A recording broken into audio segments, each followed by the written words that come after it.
La bataille du singe et du crabe. Il était une fois un crabe qui vivait à la campagne dans un marais. Certain jour qu'il avait ramassé un excellent gâteau de riz, le singe, son voisin, lui offrit en échange une orange amère. Le crabe accepta et les deux animaux s'enfurent chacun de leur côté.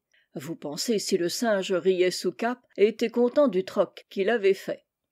Rentré chez lui, le crabe sema les pépins de l'orange dans son jardin. Un arbre en sortit, grandit très vite et donna bientôt ses premiers fruits. Quand ils eurent mûri, le crabe essaya de se hisser jusqu'à eux pour les cueillir. Comme il n'y parvenait point, le singe lui offrit son aide. Le crabe, sans méfiance, agréa la proposition et le singe grimpa sur l'arbre en deux bonds.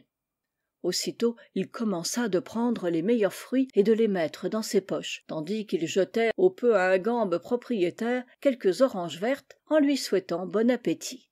Le crabe, sans paraître voir la supercherie, remercia le singe, admira son adresse, applaudit ses gambades, loua sa dextérité, puis s'écria tout à coup sur un ton fort naïf « Je parie que vous ne pourriez pas descendre la tête en bas !» Rien de plus facile, répliqua le compère qui, faisant une culbute, se mit à descendre ainsi. Mais toutes les oranges dégringolèrent de ses poches. Le crabe les ramassa et vite les emporta dans son trou.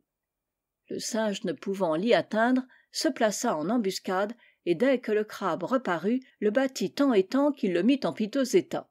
À ce moment un œuf, de nature serviable, et une abeille vinrent à passer.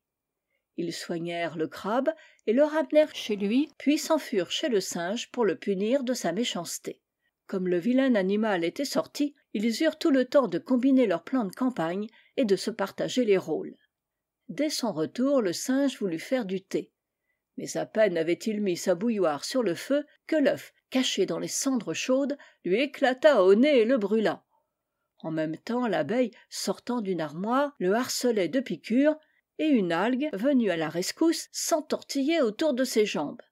Incapable de résister à tant d'ennemis, il battit en retraite après s'être vaillamment défendu. Mais au moment qu'il gagnait la porte, l'algue réussit à le faire choir, et le mortier à riz, tombant sur sa tête, l'écrasa.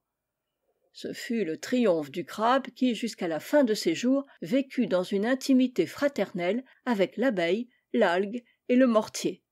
Avez-vous jamais ouï une histoire plus cocasse, en vérité ?